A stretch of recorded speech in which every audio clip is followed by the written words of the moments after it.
Shalom teman-teman.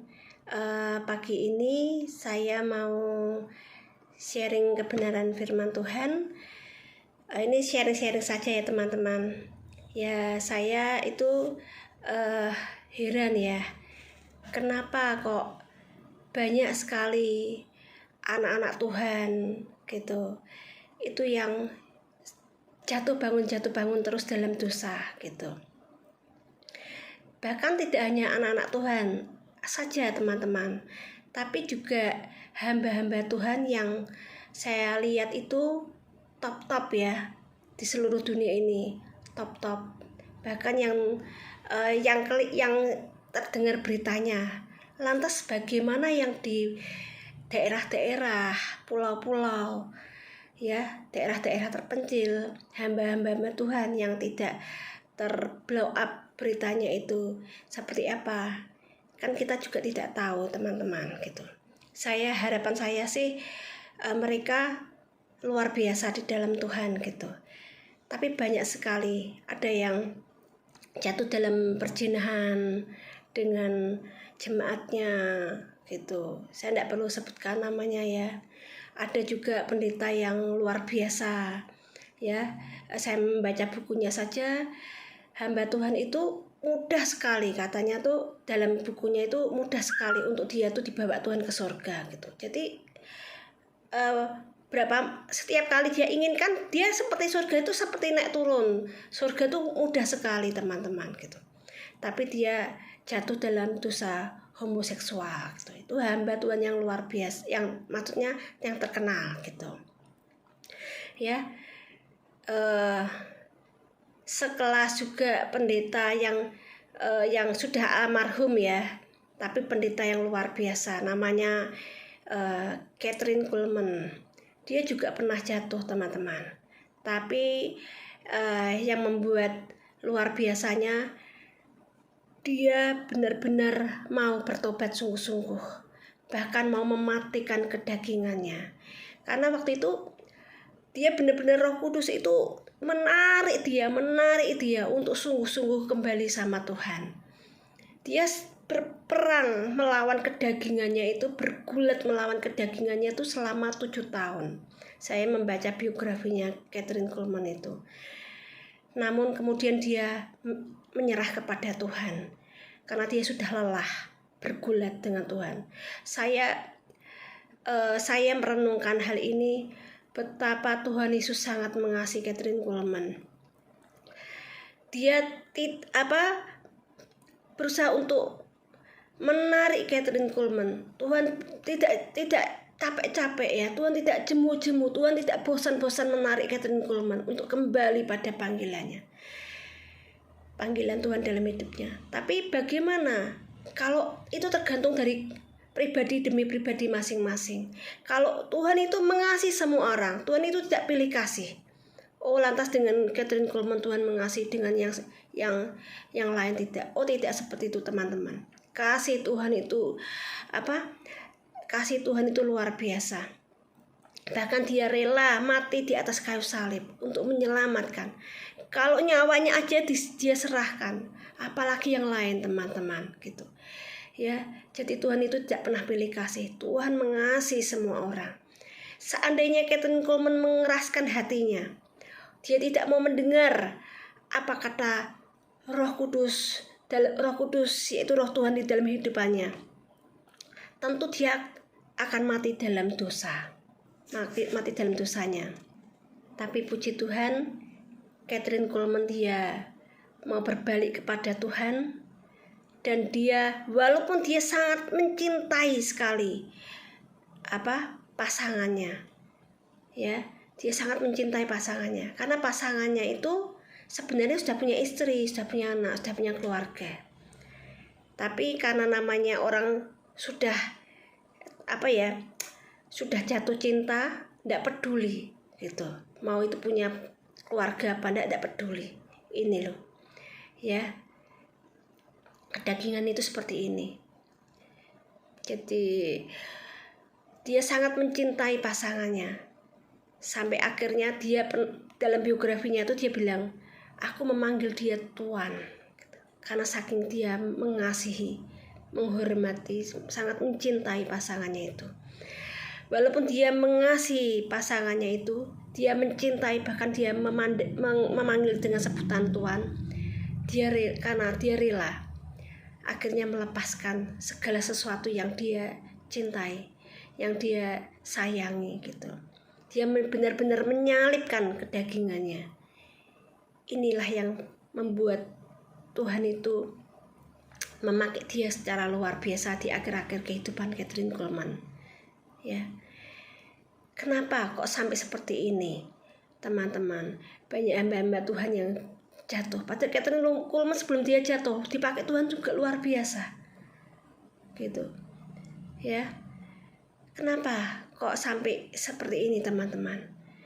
Karena banyak dari kita tuh tidak tahu bahwa iblis itu jangan kita pandang remeh. Gitu. Maksudnya bukan saya mengatakan bahwa kita harus takut dengan iblis, itu tidak. Tapi jangan anggap remeh iblis, ya. Jangan anggap remeh kekuatan iblis, gitu. Memang kuasa Tuhan tuh jauh lebih besar daripada iblis. Roh jati udara itu lebih besar. Tapi masalahnya, apakah kita sungguh-sungguh hidup di dalam Tuhan, teman-teman? Ya, kalau kita tidak sungguh hidup benar-benar di dalam Tuhan, pasti ya akan jatuh bangun, gitu. Tidakkah teman-teman ingat bahwa dulu iblis itu adalah malaikat? Ya, malaikat yang melayani Tuhan. Ya, ada yang setahu saya ada 3 ya pemimpin yang besar, yaitu pertama Lucifer, itu yang dia memimpin puji-pujian worship kepada Tuhan, dan yang kedua itu Gabriel yang penyampai berita, dan yang ketiga itu Mikael, panglima perang Tuhan ya. Nah, lalu Lucifer ini dia memberontak kepada Tuhan, ya, memberontak kepada Tuhan. Kenapa kok dia sampai memberontak kepada Tuhan? Karena iblis marah, Lucifer marah. Karena Tuhan waktu itu akan menciptakan manusia itu segambar dan serupa dengan Tuhan. Jika Tuhan itu menciptakan manusia segambar dan serupa dengan Tuhan, dan dikatakan akan memerintah bersama-sama dengan Tuhan. Nah, iblis marah. Kenapa bukan dia yang diciptakan segambar dan serupa dengan Tuhan? Jika manusia itu diciptakan segambar dan serupa dengan Tuhan, lantas siapa yang diperintah? Yang diperintah tidak lain adalah para malaikat. Karena para malaikat itu adalah roh yang melayani. Nah, hal itu yang membuat Lucifer itu marah. Sehingga satu Lucifer itu bisa menarik sepertiga dari malaikat di surga. Padahal malaikat di surga itu dikatakan jumlahnya berlaksa-laksa. Kalau itu bisa berjuta, bisa beribu, bisa bermiliar, kita tidak tahu. Berlaksa-laksa. Lebarnya tuh berapa gitu. Bisa beribu-ribu, bisa berjuta-juta, bisa bermiliar-miliar gitu. Laksa. Nah, sepertiganya itu ditarik dengan kekuatan Lucifer itu ya ke bumi waktu dia kalah perang melawan malaikat Gabriel dan Mikael, juga dengan kekuatan Tuhan buang mereka ke bumi, dan Lucifer menarik sepertiga.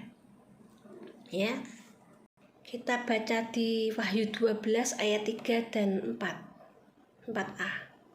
Maka tampaklah suatu tanda yang lain di langit, dan lihatlah seekor naga merah padam yang besar. Ini melambangkan Lucifer ya. Berkepala 7 dan bertanduk 10. Dan di atas kepalanya ada 7 mahkota. Ini lambang Satan ya, iblis ya, Lucifer. Dan ekornya menyeret sepertiga dari bintang-bintang di langit. Ini berbicara tentang malaikat. dan melemparkannya ke atas bumi. Ya, sampai di sini dulu.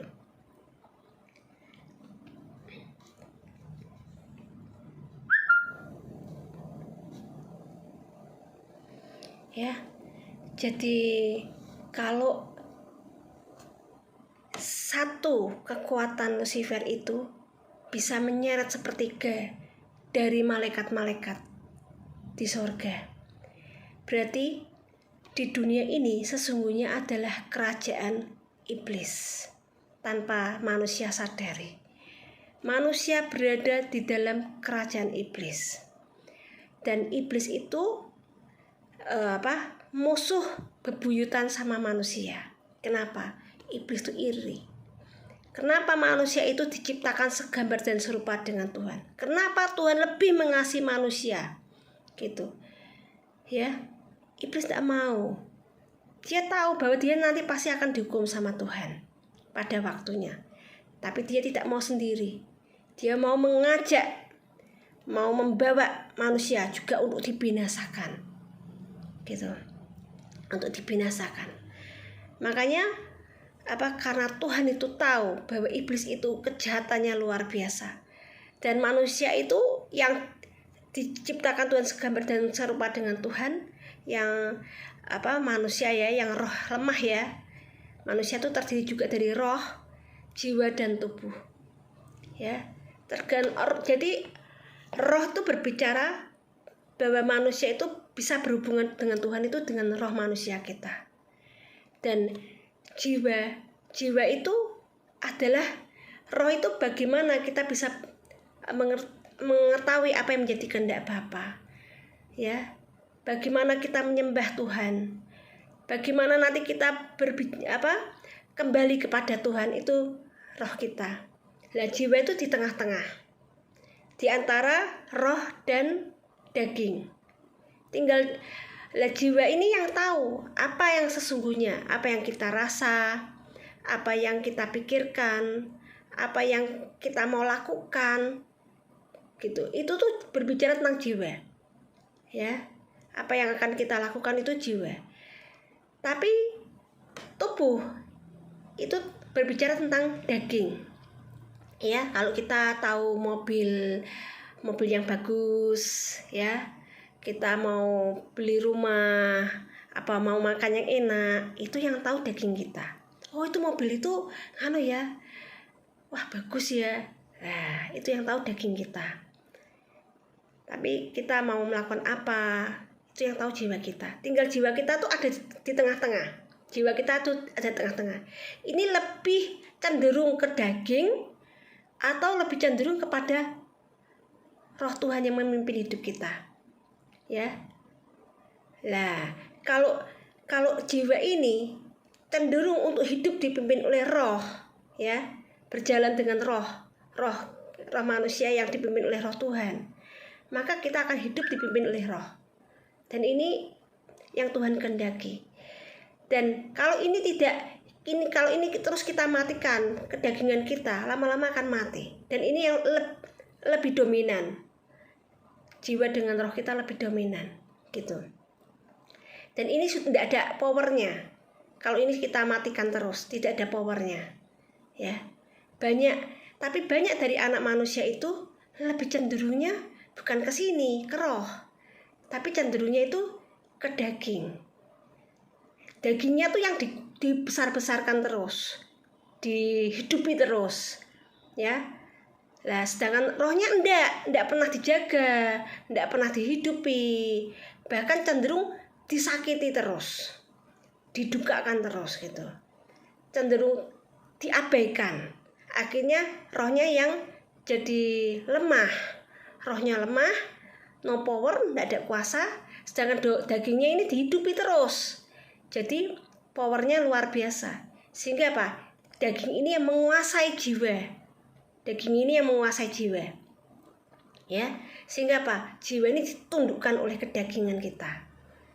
Sehingga banyak orang tidak punya kuasa untuk berkata tidak kepada dosa. Ya. Nah, banyak jiwa ini yang ditundukkan oleh kedagingan, sehingga dia tidak punya kuasa untuk berkata tidak pada dosa. Kita baca di 1 Yohanes 2 ayat 16.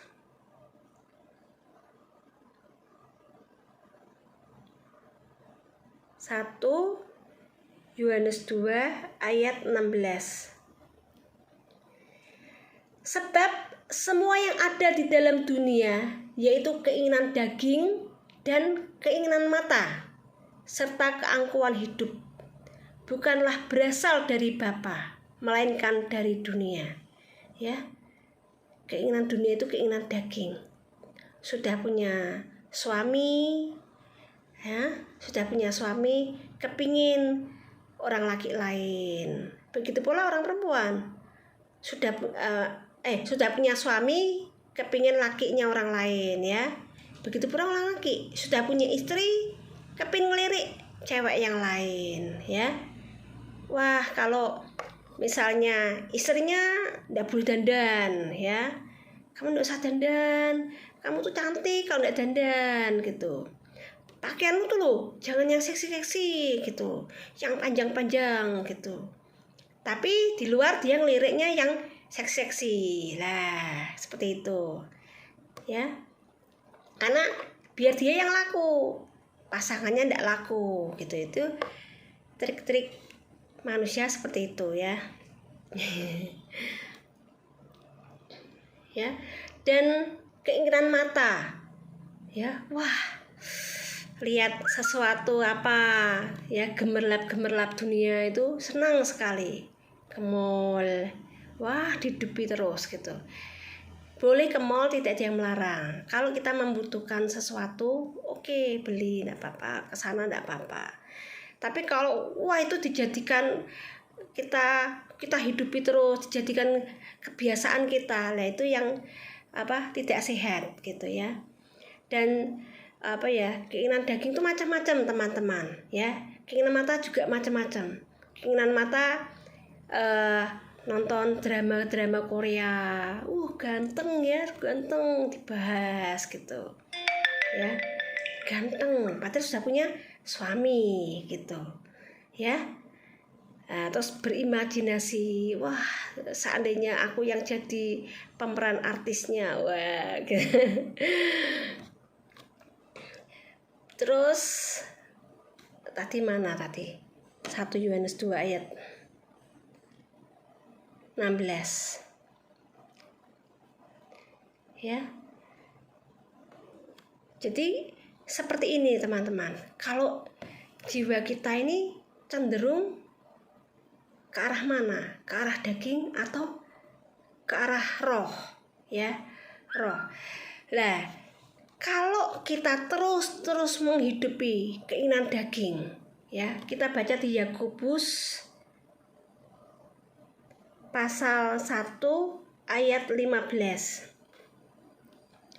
Dan apabila keinginan itu telah dibuahi, ia melahirkan dosa. Mungkin awalnya cuman keinginan mata, ya. Jadi itu cantik, ya, gitu. Lah lama-lama kalau mata kita ini tidak kudus, ya, kita melihat sesuatu lantas diprogram di otak gitu, ya. Terus padahal otak kita ini, pikiran kita ini adalah medan peperangan iblis, tempat iblis menyuntikkan segala ketidakbenaran di dalam hidup manusia. Nah, suatu saat ada masalah dengan pasangannya, mungkin pasangannya cerewet atau pasangannya tidak memuaskan keinginannya, hatinya. Nah, lantas itu dilakukan, ya. Dia jatuh dalam dosa perzinahan, selingkuh, lah, melahirkan dosa. Dan apabila dosa itu sudah matang, ia melahirkan maut. Jadi ada tahap-tahapnya, teman-teman. Kalau jangan mikir nanti bertobat, setelah berbuat dosa nanti bertobat. Itu berarti hati kita sudah jahat, karena kita merencanakan sesuatu yang jahat, gitu. Dan Tuhan itu Tuhan yang Maha Tahu. Dia tahu kejahatan hati manusia. belum tentu dia ada kesempatan untuk bertobat, teman-teman. Karena ketika dia melakukan dosa, sejak itu dia menjadi hamba dosa. Dan kalau orang menjadi hambanya iblis pasti tidak ingin melepaskan. Iblis pasti akan mencengkram dengan kuat, sehingga jiwanya itu tidak bisa keluar kalau tidak benar-benar Tuhan yang sendiri yang tolong dia, gitu. Dan keinginan dia yang sungguh-sungguh besar untuk bertobat. Karena tanpa keinginan Tuhan, kalau Tuhan pasti ingin menolong manusia, tapi jikalau diri kita ini lebih hidup cenderung untuk menyukai, mencintai kedagingan, ya, mencintai dosa, tidak mungkin bisa, teman-teman. Tidak bisa. Harus benar-benar ada mematikan daging kita, mematikan dosa kita. Karena yang bisa memisahkan antara manusia dengan Tuhan itu adalah dosa. Dosa itu jurang pemisah. Karena Tuhan itu kudus. Maka ada firman Tuhan mengatakan, kuduslah seperti aku kudus. Barang siapa yang tidak kudus, suci hatinya, dia tidak bisa melihat Tuhan, gitu. Jadi kalau kita hidup di dalam dosa, kita menjadi hamba iblis, kita terikat cengkram dengan iblis, ya, makanya kita kalau tidak sungguh-sungguh bertobat, memberi diri kepada Tuhan, Tuhan, aku mau berbalik kepadamu, Tuhan. Aku tidak mau binasa, Tuhan. Aku tidak mau nanti masuk alam maut, Tuhan. Aku mau memperoleh hidup yang kekal, Tuhan. Benar-benar ada suatu seruan dari hati kita, mau benar-benar menjerit, Tuhan, aku mau kembali kepadamu, Tuhan. Dan Tuhan itu maha tahu. Karena ada tertulis, barang siapa berseru, maka dia akan diselamatkan. Tapi tidak cuma hanya berhenti di berseru saja, teman-teman. Tapi ada sesuatu benar-benar harga yang harus kita bayar, teman-teman. Yaitu apa? Kita harus mau menyalibkan dosa kita, menyalibkan kedagingan kita. Kalau dosa kita, Tuhan yang selesaikan di atas kayu salib. Tapi kalau untuk berhenti dari dosa dan komitmen, kalau mau berhenti dari dosa kita dan mau mematikan kedagingan kita, itu dari diri kita sendiri. Kita mau enggak, gitu, untuk menyalibkan kedagingan kita? Kita mau enggak untuk berkata tidak pada dosa, untuk tidak mau menyentuh dosa? Kalau dengan kekuatan kita sendiri, teman-teman, tidak mungkin, pasti tidak mungkin. Karena saya pernah mengalami sendiri. Tapi kalau kita benar-benar kembali kepada Tuhan, dan benar-benar Tuhan yang menjadi Tuhan dan Raja dalam hidup kita. Ini hidup kita ini sudah bukan milik kita lagi, tapi kita milik Tuhan. Jadi benar-benar otoritas Tuhan yang ada dalam hidup kita. Kita sudah tidak ada otoritas apa lagi dalam hidup kita. Ketika kita memberikan, Tuhan, Engkau yang punya otoritas dalam hidupku, Tuhan. Aku serahkan hidupku dalam tangan-Mu, Tuhan. Apapun yang Engkau mau, aku mau ikuti, Tuhan. Ketika kita memutuskan untuk sungguh-sungguh berbalik kepada Tuhan, datang kepada Tuhan, bertobat kepada Tuhan, maka Tuhan yang akan memampukan kita, teman-teman. Kenapa, teman-teman? Saya sudah mengalami semuanya itu, ya. Saya bisa ngomong karena saya saksinya, saksi hidup. Bagaimana saya hidup dalam hidup dalam dosa, ya. Dan ketika Tuhan mengangkat saya dari lumpur dosa, ya, ketika Tuhan mengangkat saya dari lumpur dosa, dan ketika Dia menjadikan saya menjadi ciptaan yang baru, maka saya diubah menjadi manusia yang baru, teman-teman. Dan ketika saya diubah Tuhan menjadi manusia yang baru, luar biasa, teman-teman. Saya bisa berkata tidak pada dosa. Saya bisa benar-benar hidup tidak di bawah intimidasi iblis. Dulu saya selalu di bawah intimidasi iblis. Setiap kali saya melakukan dosa, itu selalu mengintimidasi hidup saya. Dan hidup saya itu tidak merdeka.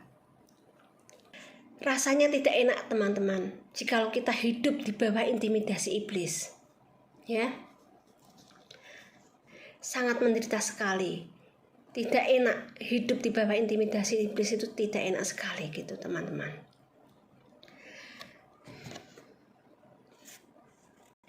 Jadi kita harus, kalau kita mau hidup, memberi diri dipimpin oleh Roh Tuhan, kita harus sungguh-sungguh memberi diri sama Tuhan. Kita harus benar-benar berbalik kepada Tuhan, mengikuti apa yang menjadi kehendak Tuhan dalam hidup kita. Maka Tuhan akan memberikan kita kuasa. Dalam Kisah Para Rasul 1 ayat 8 dikatakan kita baca Kisah Para Rasul 1 ayat 8.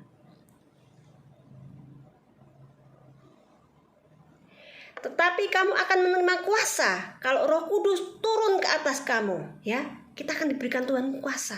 Salah satunya berkata tidak kepada dosa. Dan kamu akan menjadi saksiku di Yerusalem dan di seluruh Yudea dan Samaria dan sampai ke ujung bumi. Kita akan dipakai Tuhan untuk menjadi alatnya, untuk menjadi saksinya. Bagaimana kita diambil Tuhan dari gelap menuju terangnya yang ajaib. Dan kita bisa bersaksi. Kita bisa bersaksi kepada jiwa-jiwa yang juga hidup dalam kegelapan. Hidup dikuasai iblis, dicengkeram oleh iblis. Dan dia tidak bisa keluar. Kita bisa bersaksi. Dulu aku juga sama, tapi sekarang aku benar-benar dilepaskan oleh Tuhan, dilepaskan dari cengkeraman iblis, dan aku dimerdekakan sama Roh Tuhan yang hidup. Karena di mana ada Roh Tuhan, di situ ada kemerdekaan. Luar biasa teman-teman, ya. Juga kita jangan remehkan kekuatan iblis. Kenapa teman-teman? Adam dan Hawa, dia di Taman Eden ya waktu itu ya, di Taman Eden. Dan di Taman Eden itu tempat di mana hadirat Tuhan itu ada, teman-teman. Di mana di situ ada kekudusan, tidak ada kecemaran, ya, tidak seperti dunia yang penuh dengan dosa. Ada diskotik, ya, ada tempat perjudian, tempat pelacuran, ya. Di sana tidak ada, teman-teman. Di sana di Taman Eden itu bukan tempat yang seperti maksiat, tempat seperti itu, ya. Tapi tahu enggak teman-teman, setiap hari, setiap saat Tuhan hadir kepada mereka, berbincang-bincang dengan mereka. Kenapa? Karena kudus, ya. Adam dan Hawa belum hidup dalam dosa, belum jatuh dalam dosa. Kudus, makanya dia bisa bercakap-cakap dengan Tuhan, ya, bisa berjumpa face to face dengan Tuhan. Luar biasa. Tapi di tempat yang benar-benar kudus seperti itu, jangan remehkan teman-teman. Iblis bisa menarik keluar Adam dan Hawa dari Taman Eden, ya, bisa menarik, gitu. Ini bukan untuk kita takut sama iblis, enggak teman-teman. Tapi untuk kita waspada. Kita tidak menganggap remeh. Banyak orang tuh menganggap remeh, gitu. Sehingga kalau orang menganggap remeh lawan kita, dia tidak akan berjaga-jaga, teman-teman. Tuhan katakan berjaga-jagalah. Pergunakan perlengkapan senjata Tuhan. Apa itu nanti teman-teman baca di Alkitab. Apa itu perlengkapan senjata Tuhan, gitu. Kita benar-benar ada perisai Roh Kudus itu dalam hidup kita. Dan kita diperlengkapi Tuhan dengan firman Tuhan yang hidup. Inilah penuntun kita, pelita yang menerangi jalan kita. Tuhan sudah perlengkapi kita, luar biasa. Tapi banyak orang tuh meremehkan, tidak menggunakan perlengkapan senjata Tuhan. Sehingga apa teman-teman? Ya, hidupnya jatuh dalam kekalahan demi kekalahan, ya, jatuh bangun dalam dosa. Bahkan tidak punya kuasa untuk melawan dosa. Seperti kerbau yang digiring menuju ke tempat pembantaian. Itulah manusia yang hidup dikuasai oleh iblis, yang ditengkeram oleh iblis, yang menjadi hamba dosa. Dia seperti kerbau yang dibawa atau lembu sapi yang dibawa ke pembantaian, yang tinggal menuju waktunya untuk dibinasakan di alam maut, ya. Karena meremehkan, tidak meremehkan lawan kita, gitu. Sehingga kalau dia meremehkan, dia tidak berjaga-jaga. Lah itu jadi sasaran empuknya iblis. Wah, ini sasaran empuk. Iblis tidak takut dengan orang yang pergi ke gereja, teman-teman. Iblis tidak takut dengan orang yang aktif pergi ke mana ibadah. Enggak takut. Tapi iblis takut ketika kita sungguh-sungguh di dalam Tuhan, hidup sungguh-sungguh dalam Tuhan, dan menghidupi kebenaran firman Tuhan. Iblis paling takut. Kalau jadi orang Kristen, iblis tidak takut. Tapi kalau menghidupi kebenaran firman Tuhan dan melakukan kebenaran firman Tuhan itu dalam hidupnya, iblis paling takut sekali. Gitu.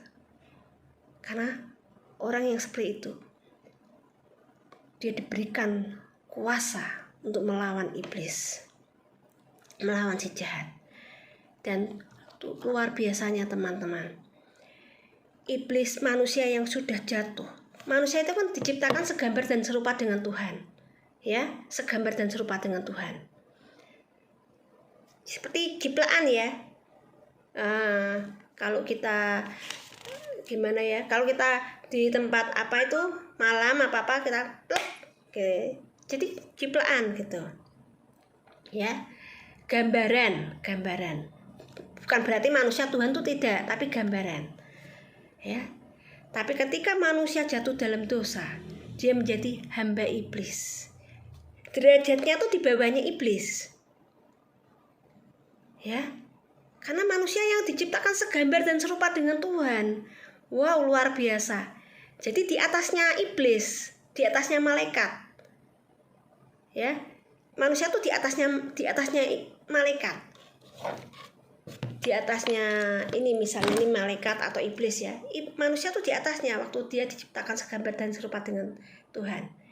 Tapi ketika manusia itu jatuh dalam dosa, jadi hamba iblis, dia berada di bawah. Ketika manusia itu benar-benar mau berbalik kepada Tuhan, memberi seluruh hidupnya kepada Tuhan, dan mau benar-benar menjadikan Tuhan dan Raja, Tuhan Yesus sebagai Tuhan dan Raja dalam kehidupannya, maka posisi ini dibalikkan lagi oleh Tuhan menjadi di atas. Kita diberikan kuasa untuk melawan iblis, untuk berkata tidak kepada dosa. Satu lagi teman-teman, ya, waktu itu Yudas Iskariot itu orang intinya Tuhan Yesus loh teman-teman. Dia ini 12 murid di bawahnya Tuhan Yesus. Selalu pergi bersama-sama itu bersama dengan Tuhan Yesus. Makan bersama, pelayanan bersama, ya. Pokoknya pergi bersama-sama. Makan bersama, luar biasa teman-teman. Selama 3,5 tahun mereka selalu bersama-sama. Ya. Melihat bagaimana Tuhan membuat mujizat-mujizat. Bagaimana Tuhan memberitakan Injil, memberitakan kabar baik. Bagaimana Tuhan tuh membangkitkan orang mati, ya, berjalan di atas air, menyembuhkan orang sakit, mengusir iblis, mengusir setan-setan. Yudas Iskariot pun tahu dan melihat itu, teman-teman. Tetapi orang intinya Tuhan Yesus yang selalu bersama-sama dengan Tuhan Yesus, dekat dengan Tuhan Yesus, itu bisa ditarik keluar oleh iblis, bahkan dibinasakan. Ya, kenapa teman-teman kok bisa begitu? Karena ini kita lihat,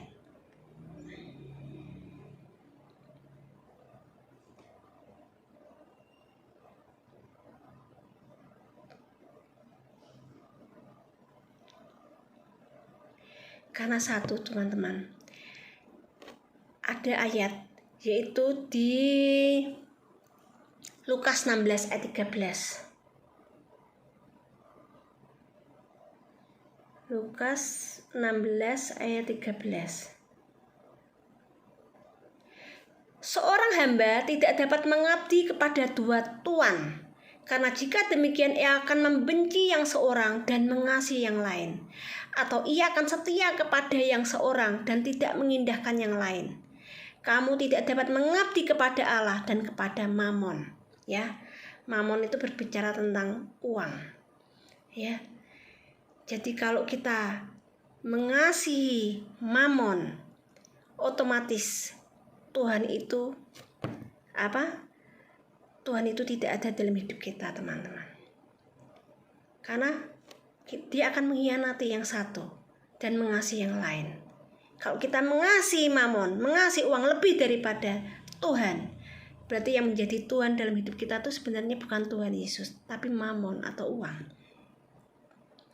Ya. Bukan berarti kita lantas kita enggak usah cari uang, enggak teman-teman.